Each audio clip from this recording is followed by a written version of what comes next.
दोस्तों नमस्कार। प्यारे बच्चों, जैसा कि आपको पता ही है कि 26 और 27 जुलाई को हरियाणा सीईटी का एग्ज़ाम हुआ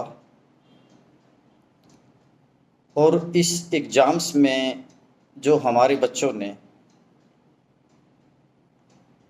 10 और 11 बच्चे बैठे हुए थे, तो जो बच्चे 2 या 3 साल से मेरे पास थे उन्होंने अपने जो मार्क्स टैली करके, क्योंकि आजकल पता लग जाता है नेट से कि मेरा कितना मार्क्स ठीक है, जैसा मेरा अंदाज़ा था कि 7 या 8 हो सकता है 9 बच्चे भी,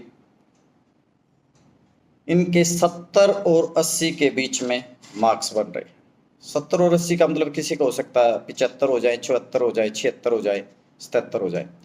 तो जैसा मैंने पहले ही आपको वीडियो में बताया था कि 7 से 8 बच्चों के 70 और 80 के बीच में मार्क्स आए। वो हमने वैसे तुक्का नहीं लगाया था, क्योंकि इसमें जो रीजनिंग, इंग्लिश, मैथमेटिक्स और हिंदी 15-15 मार्क्स की थी। ये 60 नंबर इसी के बन जाते हैं।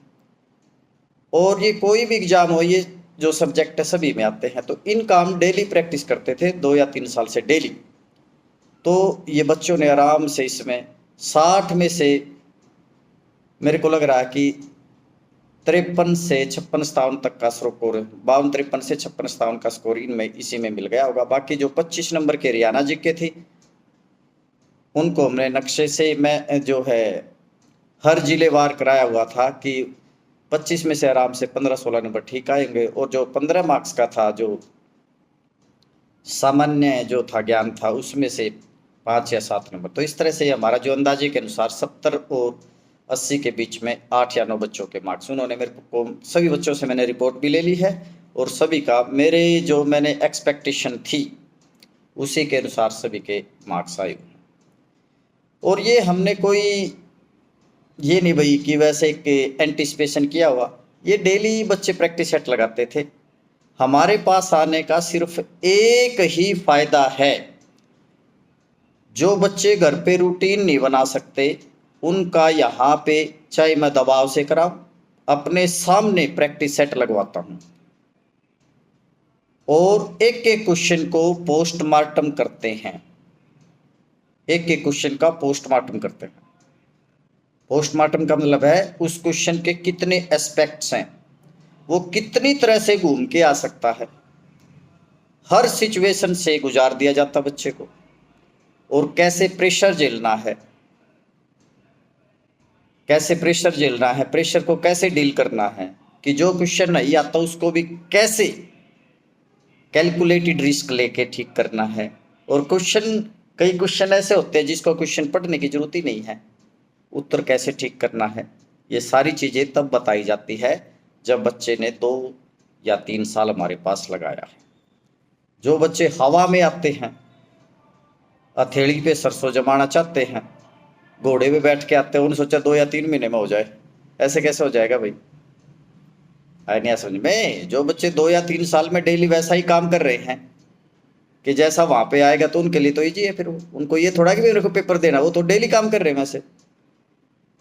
तो कोचिंग का मतलब केवल ये है कि आप डेली रूटीन में रहें, क्या आपकी गलतियां डेली रेक्टिफाई हो रही हैं, और जो गलती आपने पूछा है, जो क्वेश्चन आपने पूछा है, जो आपका गलत हुआ, उसके साथ 10 क्वेश्चन 20 क्वेश्चन और जोड़ दिए जाएं, तो कैसा रहेगा?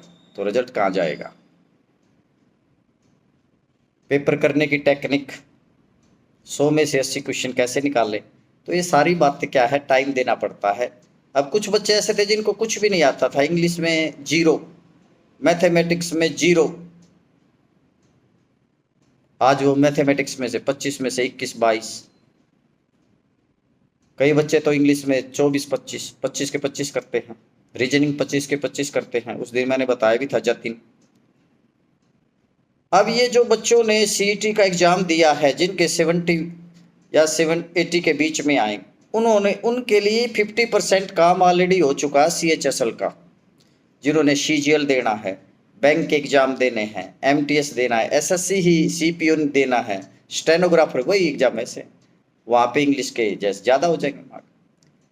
जो इंग्लिश के क्वेश्चन स्टेनोग्राफर में क्या है, 100 क्वेश्चन इंग्लिश के आएंगे। तो जिनके यहाँ 15 में से 14 या 13 इंग्लिश में आएंगे। हरियाणा के बच्चों की सबसे बड़ी प्रॉब्लम क्या है? इंग्लिश। और इंग्लिश को तो मैं स्टार्टिंग वाले दिन से ही क्या है कराना स्टार्ट, जो मेन बीमारी है इंग्लिश, उसको तो मैं स्टार्टिंग से ही कराता हूँ और खुद ही कराता हूँ। चाहे वो मैथ है, इंग्लिश है, जीएस है या फिर रीजनिंग है, सब सब्जेक्ट को अकेला ही डील करता हूँ। लेकिन टाइम तो लगेगा ना। अगर कोई बच्चा ये कहना चाहिए मैं तो बहुत ज़्यादा इंटेलिजेंट हो जाए एक्स, मेरे को 3 महीने में कर रखा है, नहीं होगा भैया। 3 महीने में कुछ भी नहीं होगा। 3 महीने में बेस भी नहीं बनेगा। 1 साल तो आपको बेस बनने में लगेगा। 1 साल फिर जो आपकी कमियां है प्रैक्टिस सेट लगाने में, किस तरह से 50-60, कई बच्चे 50 और 60 के बीच में आ गए ना, अपने आप को हीरो मानने लगते हैं और वो क्या है ना हमारे पे उंगली उठाना स्टार्ट कर देते हैं मेरे मार्क्स में। अरे क्या, जब एक सिस्टम है उससे बढ़ेगा, एक दिन में कैसे बढ़ जाएगा? एक दिन में कैसे 50 से 60 हो जाएंगे, 60 से 70 हो जाएंगे? 60 से 70 के लिए तो आपको 100 प्रैक्टिस सेट लगाने पड़ेंगे, जब जाके आपकी कमियों का पता लगेगा। तो इसलिए बच्चों को वहम रहता है कि हमारी तैयारी हो, अगर वो बीच में छोड़ के भाग जाते हैं। हमने तो उनके साथ 2 साल जो है मेहनत किया, खून पसीना किया, और उनका तो भाग दिया, भागने में 1 सेकंड लगता है, क्योंकि उनके चाचा ताऊ बुआ मामा फूफा भड़काने वाले बहुत बैठे हैं। आज बच्चों की दिक्कत क्या है कि वो सोचे कि हमने पहला एग्जाम दिया और पहला ही क्लियर हो जाए। ऐसा नहीं होगा भाई। 5 से 7 कुछ जो है, 5 से 7 टेस्टों में बैठोगे, पहला टेस्ट उसी का क्लियर होगा जो ऑलरेडी 2-3 साल से कम 250-300 प्रैक्टिस सेट लगा चुका होगा क्लास में और घर पे। अब हमारा जो मोटो है कम बच्चे लेकर हर एक बच्चे से रिजल्ट निकाला जाए 2 या 3 साल में। अब कम बच्चे हैं हमारे पास है तो हर एक पे फोकस किया जा सकता है। भीड़ में किस किस पे फोकस करेंगे? भीड़ में सभी पे तो फोकस नहीं होगा ना। तो अब हमारा जो है इस साल मैंने वही बच्चे लिए हैं जिनके पास 6 साल 7 साल या 8 साल का टाइम है। जिसके पास 7 साल का टाइम, उसको मान लीजिए हमने 3 साल में तैयारी करा दिया, तैयार कर दिया 4 साल, जब तक वो 18 साल का होगा या 21 साल का, 18 के जो एज चाहिए वो चाहिए क्लैरिकल और जैसे एमटीएस वगैरह के लिए, और जो 21 साल में बैंक वगैरह सारे एग्जाम फिर भर सकते हैं अफसर लेवल के। तो 21 तक तो जो बच्चा हमारे को 16 या 17 मिल गया उसके पास 4-5 साल हैं। और अब की बार हमने कोई जल्दबाजी नहीं की, ऐसे ही बच्चे लिए हैं ज़्यादा मैक्सिमम 18 इस तक।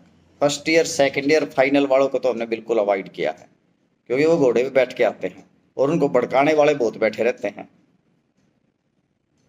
जो हमारा फर्स्ट बैच था सबसे घटिया बैच, मैं फिर कह रहा हूं सबसे घटिया बैच,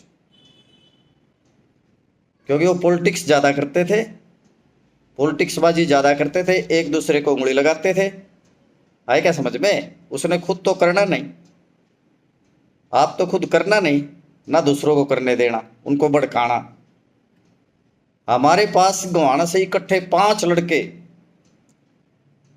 लड़कों को हमने आउट किया था, क्योंकि उनका मकसद ही क्या था? भड़काना एक दूसरे को, पूरी क्लास को डिस्टर्ब करना। आई क्या समझ में? अपने आप को ज़्यादा शाना बनाना, अपने पे उंगली ना उठा के हमारे पे उंगली उठाना। आई क्या समझ? अभी कर लो भाई अब जो कुछ तुमने करना है। तो या क्लास का माहौल तो हम डिस्टर्ब होना ही नहीं देंगे।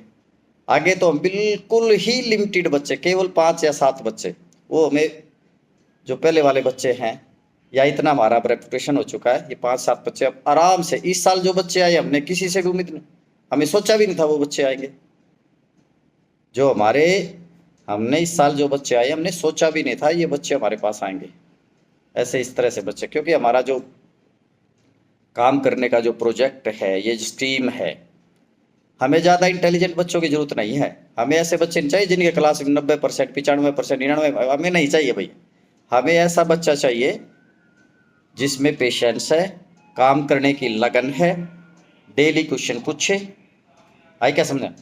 एक ठीक ठाक से बच्चे में और इंटेलिजेंट बच्चे में 2 या 2.5 महीने का गैप होता है। जिसको मैथ नहीं आता उसको हम स्क्वायर क्यूब रूट 1000 बार वो लिखेगा तो अपने आप मैथमेटिक्स है क्या? जमा घटा गुणा और भाग।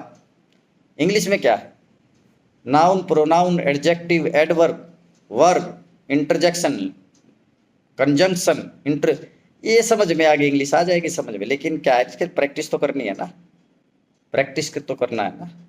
और बच्चे सोचे 2 ही दिन में हो जाए, तो ऐसा नहीं होता भैया। तो आपको मैं यही सूचित करना चाह रहा था कि जो हरियाणा सीईटी का जो बच्चों ने एग्जाम दिया और जो अटेम्प्ट किया, वो हमारी उम्मीद के अनुसार बिल्कुल वैसा, क्योंकि उन्होंने यहीं पे हमने बहुत ज़्यादा उनसे प्रैक्टिस कराया हुआ था।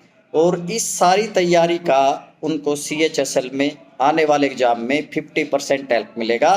तो बच्चों से यही गुजारिश है कि वो ओवर कॉन्फिडेंट ना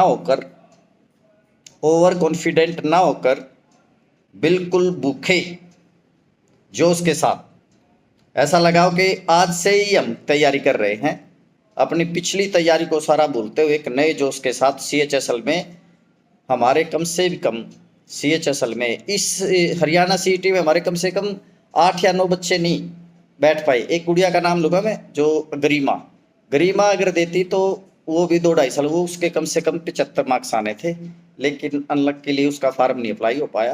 तो CHSL में ये सभी बच्चे बैठेंगे और जो एज का क्राइटेरिया है वह 1 जनवरी 2026 तक।